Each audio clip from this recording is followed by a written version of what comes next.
I have some planner hacks for you to make sure that your planner is working its best for you to keep you organized. So stay tuned.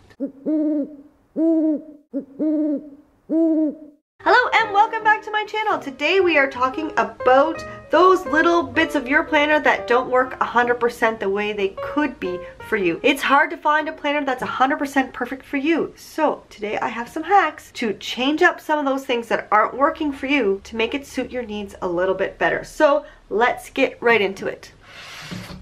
Okay, I'm going to use a variety of planners in this video because over the years I've been able to narrow down what I actually use and what worked for me. So the things that I would have to hack and not use, I've already weeded them out of my planner, my current planner collection, but I do have older ones. So those are the ones I'm going to be using for some of these examples. This one actually is my current happy planner. So I'm going to use that. I'm going to use this cute little one I got at Cath Kidston for some examples as well.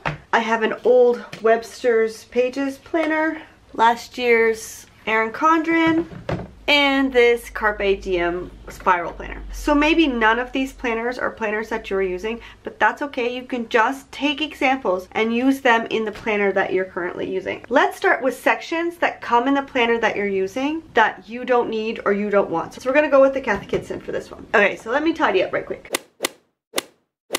Most planners have been created by someone else for someone else. They've created a planner because that's the way their brain works, and of course everyone's brain works differently. Everyone plans differently. One planner that works for somebody won't necessarily work for someone else, maybe 99% of it or maybe 75% of it, but most times there's always something that doesn't work for you. So let's take this little Cath Kidston one for example.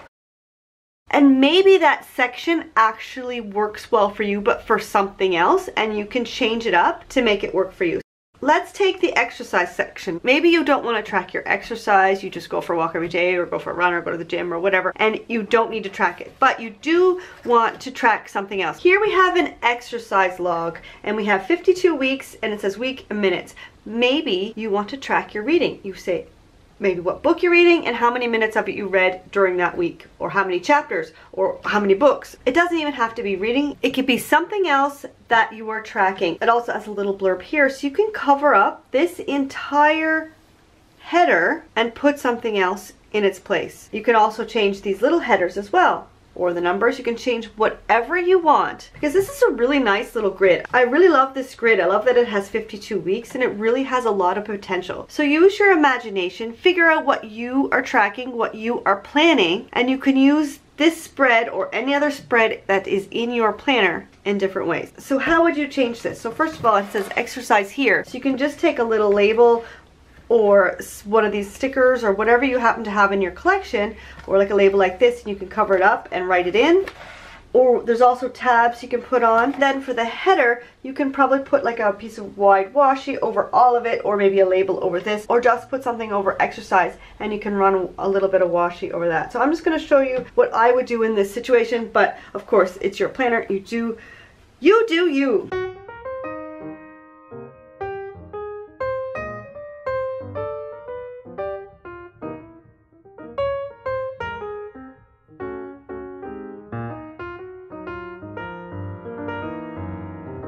And there you go. Now you can use this spread as something else. Okay, I'm going to show you one more example in my happy planner.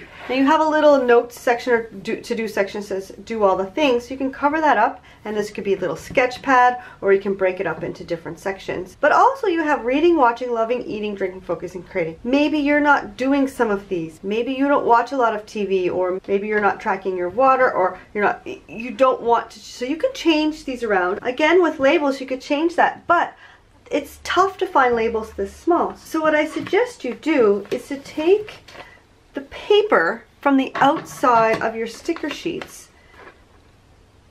and cut. I'm just going to cut this one off because it's on the edge, and then cut it to fit. Let's say we're going to cover up eating. I don't know, just picking one at random. So you cut it to size. I'm going to take the backing off first because it'll be a lot easier to take it off now than after it's that little bit of design is cut off.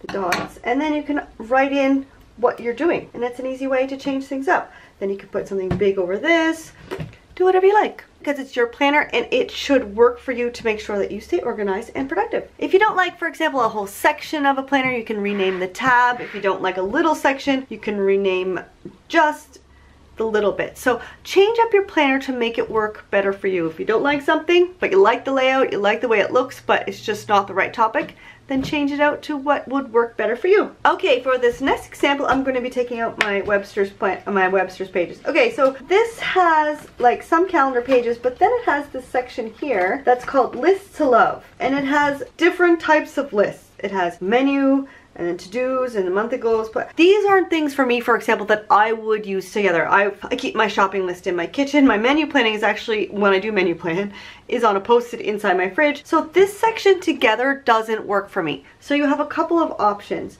The obvious one, when you're in rings, is just take out the whole entire section. Of course, that would leave, when you close it, you're going to have a gap there. So I would probably leave in the dashboard and make something pretty there and leave that blank. This is to make your planner slimmer, to make room for other things in your planner. If you don't mind that this is here, if you like the bulkiness of a planner, which I actually really like a bulky planner, but I also like that bulk to actually be used in helping me to either be organized or serve some decorative purpose. It's either helping me plan or just something pretty in my planners. If you're in a spiral, for example, you can actually rip these right out. If you have a section that's taking up room in your planner that you're not using and it's making your planner really bulky, then feel free to just rip those pages right out of your planner. Now, if that gives you the heebie-jeebies and no, I'm not going to rip things out of my planner, no thank you, I have a suggestion coming up in just a minute, but I just want to show you what you can do if you're in a bound book or like a traveler's notebook insert and you want to take pages out. Now, if you're in some kind of a bound book like the Erin Condren that's hardbound or an insert for a TN, it's going to be a lot harder for you to actually just rip the pages out. It all depends on how it's bound. This one is stitched, so you can see that if I rip those pages out, I'm going to have to, these two pages are attached, so if I rip one of these out, it's all one sheet, so the other one's going to come with it, or I'm going to have to rip it down the middle, but the other one won't be attached anymore. And it's similar if it's stapled or if it's glued into the actual binding. So the easiest thing that you can do when it comes to bound books that you really want to rip pages out to make more room is to actually cut the pages out. Now you can use scissors, it's probably not the easiest. You just cut the pages. I would leave about a half a centimeter, I don't know, like a quarter of an inch, I don't know inches. But the easiest thing I think would be is to take a ruler and a craft knife, I have this little finger guy, and just slice down really close to the seam, but leave yourself a tiny little margin so that it won't affect the pages that these ones are attached to. The binding will be intact, those little pages will stay, but having the extra pages taken out will give you more room in the book and it'll be less bulky, a lot slimmer to either take it with you or whatever other reason that you want it to be slimmer. But again, if you don't want to rip pages out, if you don't want to cut pages out, I do have a suggestion for that in just a minute. But first, I wanted to talk about the year at a glance calendars. Now, this is a whole year on one page. This is a fantastic way to track a habit. Now, it could be a habit that you want to track for the entire year, or it can be just 1 month, or you can do a different habit every month. As you track a habit, maybe when you drink 8 glasses of water, or when you go for a walk, or whatever you're tracking, you just put a little check or an X over the number, or you circle it with a pen, or you cover it with a sticker. It's a fantastic way to track habits. A lot of planners come with this yearly overview. This one has 2 years. So if you are trying to make progress on a habit, check your planner to see if you have a yearly overview, and I rarely ever use these pages. So again, great way to track a habit. Another thing, I'm going to use these two, I think, to illustrate. If you are using a dated planner and it's set up, let's say Monday to Sunday, but you prefer a Sunday to Saturday layout, then that is super easy to fix. It just means that you have to do it on every single page. This one is a horizontal and it's very similar. So I'm just going to quickly show you how you could change these to make it work in your planner. It would be the same technique if it was Sunday to Saturday and you want to change it to Monday to Sunday. So let's go.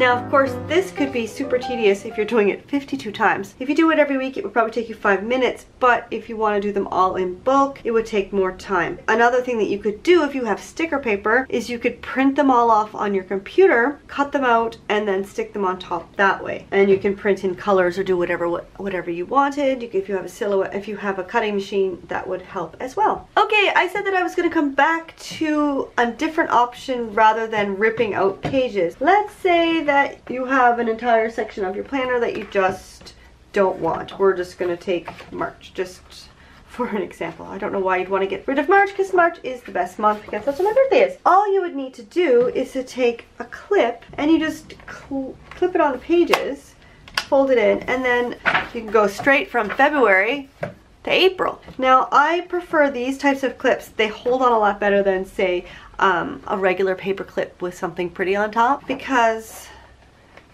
these ones tend to be a lot looser and will fall out, and then you'll lose your pages and they won't stay together. Now, this could be for those sections that you just want to bypass. You don't want them in your planner at all.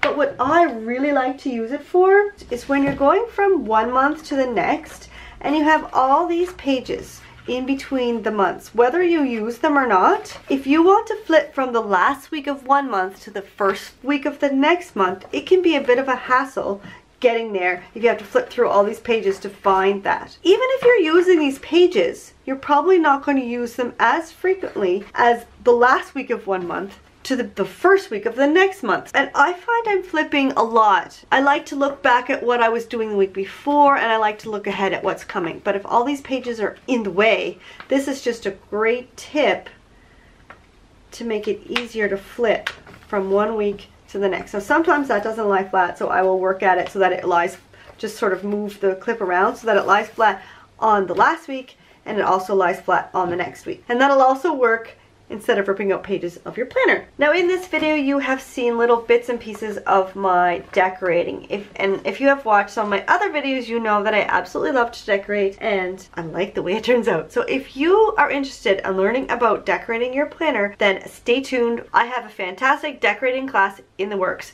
It starts March 16th. Registration opens March 5th with a pre-class lesson. And it's 4 weeks long. And in those 4 weeks, not only will you learn how to decorate, but you'll learn why you do those things and how to make sure that every single week you get a spread that you love and you're happy with, so that when you open your planner, it makes you happy, gets you motivated week after week after week. If you want to hear more information about this and when registration opens, you can click the link in the description below and I will email you when registration opens. If you like this video, give it a big thumbs up. If you have a section in your planner that you're not using, let me know what that is in the comments below. Also, you can subscribe to my channel because I have lots of planner decorating and tips and tricks and hacks for your planner to make it work better for you. Also, I have motivational and organizational videos as well. Those ones are on Sunday. This coming Sunday we are talking about impulse buying and how to stop it. And then next Wednesday I will be back here with a new planner setup for spring because it's just around the corner. In the meantime, you can watch this planner setup here.